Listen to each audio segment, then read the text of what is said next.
পূর্বাভাস আগেই দেওয়া হয়েছিল, সময় অনুযায়ী তুফানও এসে গেল। মুক্তি পেয়েছে তুফান সিনেমার প্রথম অফিসিয়াল টিজার, আর এই টিজারের পুরোটা জুড়েই সব আলো কেড়েছেন মেগাস্টার শাকিব খান। 1 মিনিট 28 সেকেন্ডের টিজারের বেশিরভাগ জুড়েই ধুমধুমার অ্যাকশন, যেখানে রীতিমতো স্ক্রিন কাঁপিয়ে দিয়েছেন শাকিব। প্রথম দৃশ্যেই হাতের বন্দুকের সব গুলি খালি করে দিলেন। সুদৃশ্য এক মন্তাজে প্রতিষ্ঠা করা হলো এরকম রূপে শাকিবকে ভক্তরা আগে কখনো দেখেননি। ব্যাকগ্রাউন্ড ভয়েস থেকে শোনা গেল, তুফান যা চাইবে পাইবে, তাকে কোনো কিছুতেই বাধা দেওয়ার এখতিয়ার কেউ রাখতে পারবে না। চাইবে পাইবে।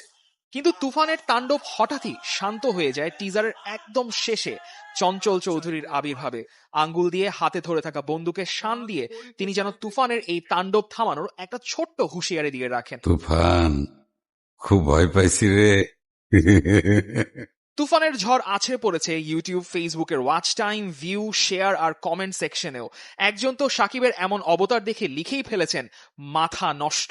সাকিবের অল আউট অ্যাকশন, মিনিগান হাতে তাণ্ডব চালানো কিংবা আগুনের স্ফুলিঙ্গের মাঝে বাথটাবে চিৎকার আপনাকে একটু হলেও অবশ্য মনে করিয়ে দিবে 2023 সালে মুক্তি পাওয়া সন্দীপ রেড্ডি ভাঙ্গার অ্যানিমাল সিনেমার রণবীর কাপুরকে। রায়হান রাফি নির্মিত তুফানের প্রথম টিজারে অবশ্য অনুপস্থিত ছিলেন সিনেমার অন্যান্য তারকা মিমি চক্রবর্তী, মাসুমা রহমান নাবিলারা। বাংলাদেশের ওটিটি প্ল্যাটফর্ম চরকি, প্রযোজনা প্রতিষ্ঠান আলফা আই ও ভারতীয় এসভিএফ এর